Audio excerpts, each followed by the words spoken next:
don't despise your weakness. Paul said, since I know it's all for Christ's good, I'm content with my weakness. It keeps us humble. It keeps us humble. It shows us God's strength. It helps us to depend on God, and it helps us to appreciate others. God-given strength in our for community.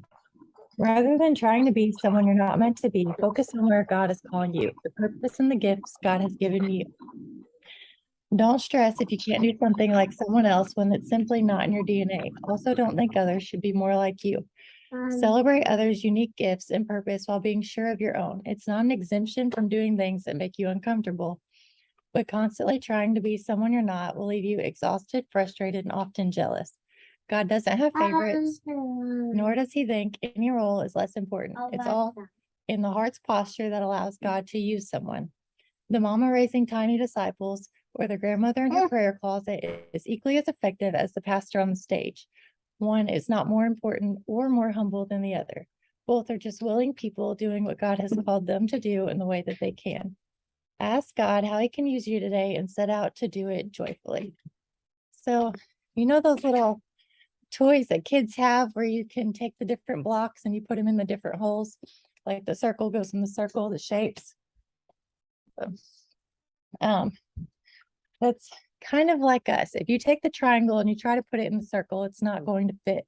So the same goes for you. If God's created you to be a triangle, we'll say, then be a triangle and don't try to be a circle or try to be someone that you're not. And on the flip side of that, also don't ever think that God cannot, can you hear me?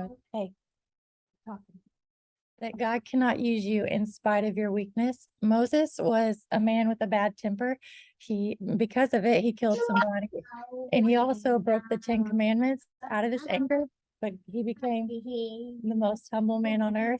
And then Abraham he lied about Sarah being his wife 2 different times out of fear, and he actually became the father of faith. So God can still use you in spite of your weakness. And in the end, you can actually come out a different person because of it. That's all I got.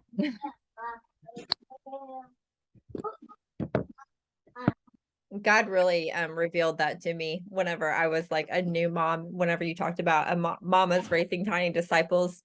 Just sometimes whenever you're reading in the Bible, like verses like jump out at you and you're like, okay, that's definitely me. But God knew I need to get my attention in that season and like how important my role was. And then I feel like everything that he put, because before I had all these like dreams of kind of what I wanted to do. Like I wanted to I like really wanted to be a missionary for a while. And I had all these things that I kind of had on my heart. And then whenever I like became a mom and had all these little kids rolling around, sometimes I was like, well, I can't do any of that stuff anymore. And God just made it very, very clear to me that that was not my case. I had a huge role in raising up people. And then he gave me other avenues to do things that my heart was desiring to do. And I feel like his ways are always better. Mags, you ready? Oh. Sure. Yes, absolutely. So, Kara recommended this book. It's Success is a Choice. Okay. And it is by John C. Maxwell. And she's been going over the points of this on in the last couple of Zooms. And I told her, I was like, I finished the book. She's like, you want to go over chapter 6? I'm sure. So I was excited to go over it because this book, I'm one of those people that really needs, like when I read something or do something, I really need it to be like pointed out for me. I like step-by-step type of instructions. I love people just telling me how it is. And this book does do that. And this chapter is on preparation and the value that it holds in your business to be successful. So it starts out, it says, what happens when you don't prepare? Things you hoped wouldn't happen do happen, and they occur with greater frequency than the things you hoped would happen. The reason is simple. Being unprepared puts you out of position. So I went through and I underlined some of the things that really stuck out to me in this chapter. And the first thing that stuck out to me was when he was talking about Proverbs 18:16. It says, a man's gift makes room for him. In other words, your talents will give you the opportunity, but you must remember that the room it makes is only temporary. So if you're not prepared for that opportunity to open up, you won't be able to take advantage of it. So, to be prepared, you have to have discipline. It talks about, it's been said that discipline is doing what you really don't want to do so that you can do what you really do want to do. And I think that's so important in this business, being disciplined with our daily activities and the daily things that we should be doing for our business and for our customers. And you may wake up and you may not want to get on Facebook, or you may not want to reach out to people or whatever. But if you stay disciplined, you will reach those goals that you want and you have in the future. So I'm going to flip over a couple pages and talk about the preparation principles that he talks about. What work is to be done? How is it to be done? When is it to be done? Where is it to be done? How fast can it be done? And what do I need to do to get it done? So when I was reading this chapter, I actually got out my notebook and I was writing down some things of like doing some time blocking, like they talked about in some videos back in June, some of the tips from the top. And I had started to time block my days in July and in August, and I wanted to make sure that like my days were time blocked for homeschooling, as well as for all of my chores, as well as all my business activities for the month. And it really sets me up really well to have a calendar. You know what appointments you have, you know what you have going on throughout the day, so you can schedule in fun that way and make sure that you're prepared to have all of your work done for the month. And so I actually sat down and like filled out my calendar and really was intentional about making sure that I was prepared for the month of September. And I didn't even know what the cool stuff was going to be yet. And so I just wanted to be prepared anyway. And so it says preparation is not a process and it is not an event. We live in a quick fix society. We think in terms of events and instant solutions, but preparation doesn't work that way. Why? Because it's about you. Anything having to do with people is process oriented. And so the number 3 steps talks about preparation precedes opportunity. And this one for me was super important because when I first started in this business, I was like, I am not prepared. I do not know all the things. I am not going to be successful.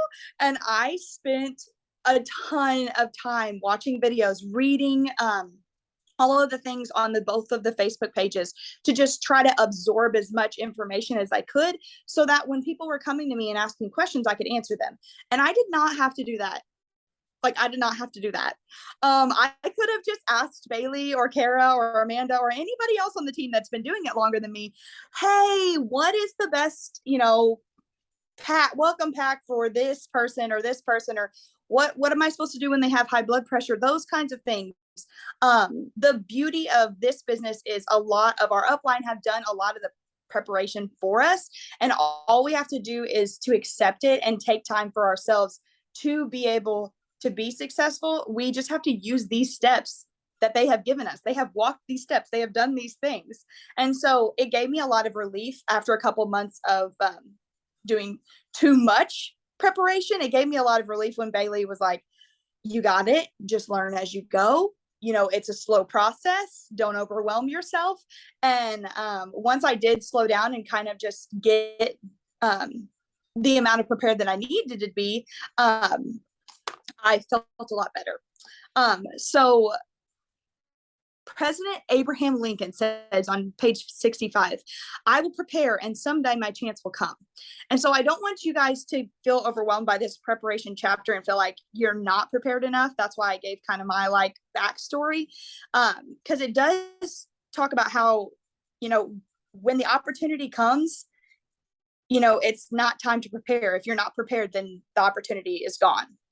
And it also talks about how preparation requires maintaining. So you can't just prepare and then think that you're never going to have to work on yourself or work on your goals or lay out your steps for success for the month every single month.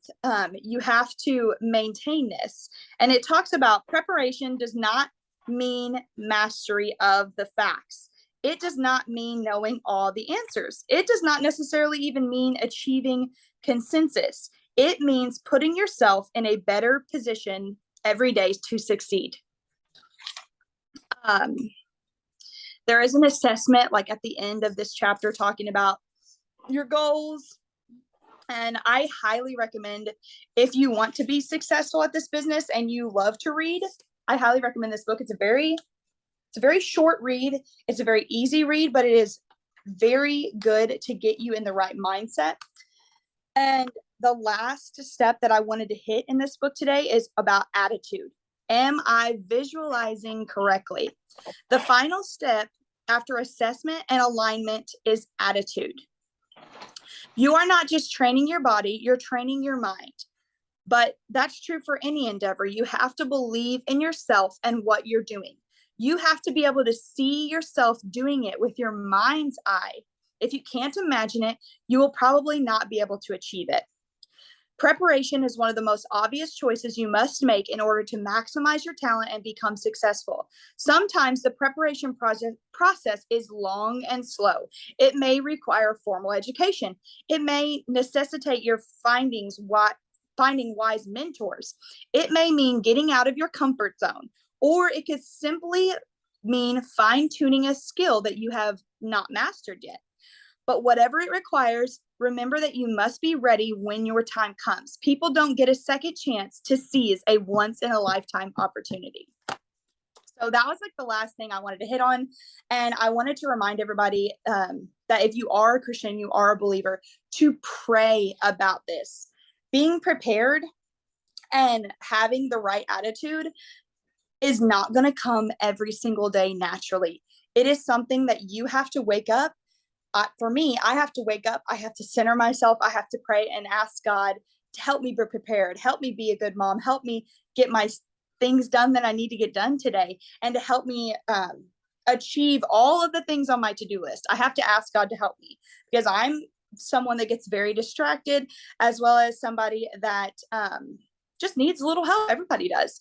And so I want to challenge you and everybody to do something for yourself today that betters you, whether that be order a book that you need to do, or listen to a podcast about business or being successful. And then also to just pray over your business and over yourself, so that you can have that mindset and believe in yourself and believe in this company, because this company is incredible. So that's all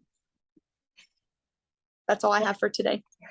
I love partnering all of it with prayer. I was actually going through my prayer journal like just the other day, and it's just always a reminder of how good God is, because I'm always like praying over our business and praying over our team and praying for God to bless our efforts. Like I never want anybody to think that like it takes effort.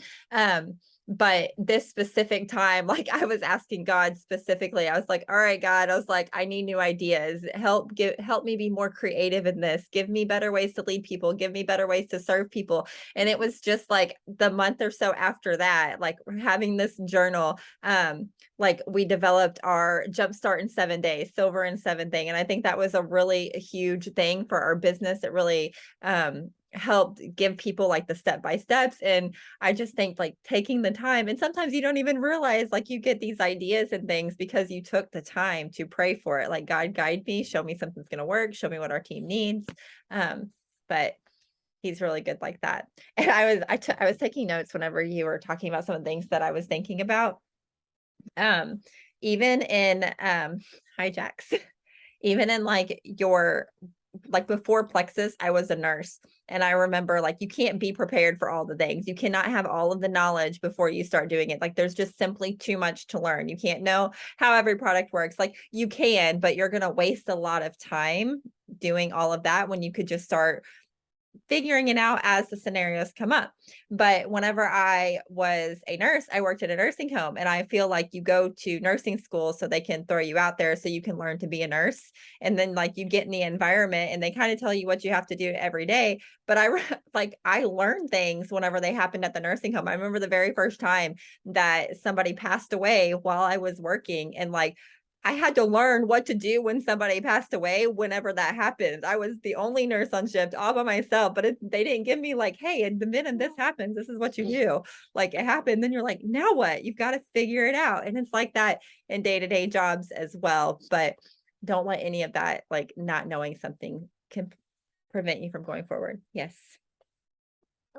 Why can't we go to daily? We'll talk about this in a little bit. Before we wrap this up, I just want to kind of hit on September. I'm so excited for September. I'm so excited for this time of the year. I've said before, I have a love-hate relationship with summer. It's fun, but people aren't on the internet. And we can even tell by the end of August, like things are picking up again. People are paying attention. They're getting it back into school. They're getting back into their routines again. So that's already great for us. But then Plexus just brings all of these awesome incentives to come along with it. So if you guys have not seen, did you guys see that you can earn the Apple Watches, the Series 7 Apple Watches, or I think it's a Samsung 4 Galaxy Watch, whatever, is going to go best with you, whatever you want to choose. And they actually have 2 ways that you can earn this. So you can personally sign up 6 people, or you can develop 1 silver and you can sign up 3 people, or you can earn 2 watches. So you can sign up 12 people, or you can sign up 9 people and develop a silver, and you'll be able to earn that watch. Stop, I'm on a call, go. And also it's September is Hunger Action Month. So it talks about that, like you can contribute to our Nourish One by buying Lean, and Lean happens to also be our product of the month. So if you add Lean to your subscription order, you're going to get 50 additional perks. And then it's also going to contribute to the Nourish One that Plexus has going on. What else is there? Oh, and the consistency bonus is still going strong as well. So if you maintain your rank, then you're going to get a bonus for staying consistent in the business. So I just want everybody to do exactly what Maggie said and figure out your plan and just stay consistent in doing the things that you know that work, and reach out to your team. I actually have a script. I will put it in the chats after this of ways that we can reach out to our team, reminding them that they have a referral link and showing them what they can earn with that referral link, and what that they can earn the watch. I've heard a lot of stories of even diamonds going all the way in this business because of an incentive. Like I remember Amy Paul specifically a couple years ago, Plexus did an iPad incentive. She was not working the business. She was just taking the products. And then Plexus was giving away an iPad in the month of September or October. And she wanted to be able to earn that for her kid for Christmas. And that's another thing to think about. A lot of people have teenagers and these are fun gifts to give to their kids. So she earned the iPad that month. And then she's like, oh my gosh, I could work this business, and took it all the way to diamond. So sometimes people just need a little bit of something to work for, and then they need a little bit of a vision of what's possible and how easy this can be. So Amanda, Bailey, anybody have anything to add? I have a question. So with the Nourish One and with the Lean, can somebody help me develop like a script to be able to offer that to all my current or past customers, to tell them more about the Nourish One, and also just tell them, you'll get 50 perks, that kind of thing. We can come up with a script and then share it with everybody on how to reach out to your customers to kind of encourage that, because it's good. I mean, Lean's good. So. It is good. I'm gonna that one I sent at the end of the call last time, I'm gonna edit that, like where it kind of talks about what we had going on in August. I'm gonna edit that to September and kind of say like what we have going on in September, the products, the month, the deals that we can send to all of our current customers, and then I'll send that out. And I think Kara is really right on making sure everybody knows, especially if they're signing up right now. Like they have 30 days to get 6 friends to do this with them, and if they don't have 6 friends, then tell them that you have a way to teach them to get people even that they don't know. Like so many people will want the incentive way more than money. Like I'm an Emerald Ambassador and I'm so stinking excited to win that watch. Like I want to win it as fast as I can. So I feel like just really make sure, even if you think somebody doesn't want to, just let them know about it. Yeah. Take care. I just forgot to mention the promotions that we have going on, the $1 membership with welcome packs right now. If you are talking to somebody, like our suggestion, talking to somebody for the first time, like I wouldn't really change your scripts, and I would just use that as a follow-up. But everybody that you talked to like last month and the month before, this is a great follow-up, like letting you know that you can sign up for $1 and you can still get 10% off welcome packs. I just always like having a fun incentive to go and follow up with people. And then the reset packs are still 10% off. So they're actually almost almost 20% off with both codes, or with the code on top of that. And then it also comes with a free bag of active as well. So, Plexus is just making it easy for us to share and follow up and continue to promote, which I'm excited about. All right. Well, thanks for hopping on here with us today, guys. Bye.